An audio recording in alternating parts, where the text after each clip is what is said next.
മറ്റൊരു പ്രധാനപ്പെട്ട വാർത്തയിലേക്ക്.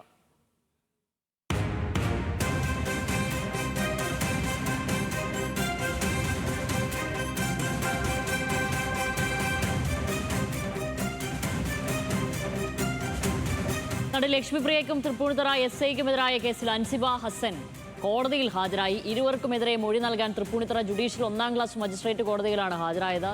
പോലീസ് സ്റ്റേഷനിൽ താൻ നേരിട്ട ദുരഭിമാനം കോടതിയിൽ തുറന്നു പറയുമെന്ന് അൻസിബ ന്യൂസ് മലയാളത്തോട് പറഞ്ഞു. സഹിൻ ആന്റണിയാണ് വിവരങ്ങളുമായി ചേരുന്നത്. സഹിൻ, അൻസിബ ഹാജരായിരിക്കുന്നു, എന്തൊക്കെയാണ് വിശദാംശങ്ങൾ?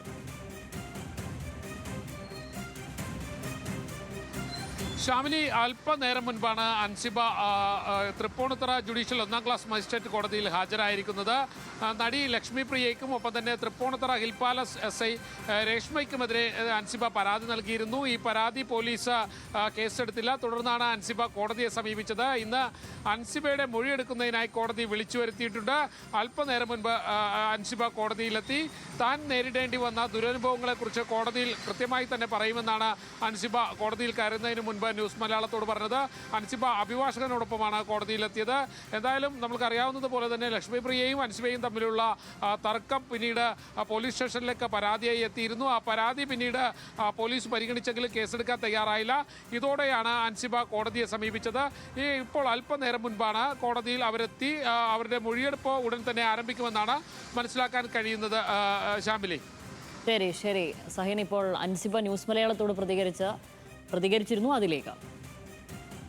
രേഷ്മ മാമിനെതിരെയും പരാതിയുണ്ട്. കാരണം എനിക്കെതിരെ ഒരു FIR പോലും ഇടാതെ ആണ് എന്നെ വിളിച്ചു വരുത്തിയത്. എന്നെ 3 മണിക്കൂറോളം ബുദ്ധിമുട്ടിച്ചത്, മാനസികമായി പീഡിപ്പിച്ചത്. ശരിക്കും പറഞ്ഞാൽ ഞാൻ അവിടെ ഒരു 10:30 എത്തിയിട്ട് 3:10 ഞാൻ ഈ മാപ്പപേക്ഷ എഴുതി കൊടുത്ത് സ്ക്രീൻഷോട്ട് എടുക്കുന്നത്.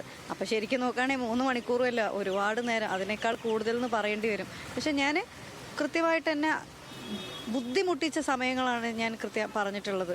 അത് എങ്ങനെയാണ് നോട്ടീസ് ഇല്ലാതെ ഒരാൾ അങ്ങനെ വിളിച്ചു വരുത്തിയിട്ട് അങ്ങനെ ഒരു ക്വസ്റ്റ്യൻ ചെയ്യുന്നത്? ഇപ്പോൾ തന്നെ ആലോചിച്ച് നോക്കൂ, ഞാൻ ഇത്രയും പരാതികൾ കൊടുത്തിട്ട് ഒരു FIR പോലും ഇടുന്നില്ല.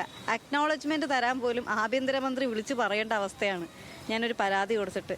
അപ്പോൾ എനിക്കിങ്ങനെ ഒരു നീതിയും മറ്റൊരാൾക്ക് മറ്റൊരു നീതിയും ആകുമ്പോൾ തന്നെ അതിലൊരു അനീതിയില്ലേ? അതാണ് എൻ്റെ ചോദ്യം. എങ്ങനെയാണ് അങ്ങനെ ചെയ്യാൻ പറ്റുക? അതുപോലെ തന്നെ ഇപ്പോൾ ഇവിടെയുള്ള സാധാരണക്കാർക്ക്, ഞാൻ ഉൾപ്പെടെയുള്ള മെജോറിറ്റി ആളുകൾക്ക് അറിയില്ല നോട്ടീസ് ഇല്ലാത്തതൊന്നും പോലീസ് സ്റ്റേഷനിൽ പോകേണ്ട ആവശ്യമില്ല എന്ന്. എനിക്ക് പോകേണ്ട ആവശ്യമില്ലായിരുന്നു, പക്ഷെ ഞാൻ പോയി കഴിഞ്ഞപ്പോഴാണ് എനിക്ക് ഇത്രയും പീഡനം അനുഭവിക്കേണ്ടി വന്നത്. അപ്പോൾ അതിനെതിരെ തീർച്ചയായിട്ടും ഞാൻ എത്ര ദൂരം വേണമെങ്കിലും അത്രയും ദൂരം ഞാൻ സഞ്ചരിക്കാൻ തയ്യാറാണ്. ഇനി ഒരാൾക്കും ഇങ്ങനെയുള്ള ഒരു ഗതികേട് ഉണ്ടാവരുത്.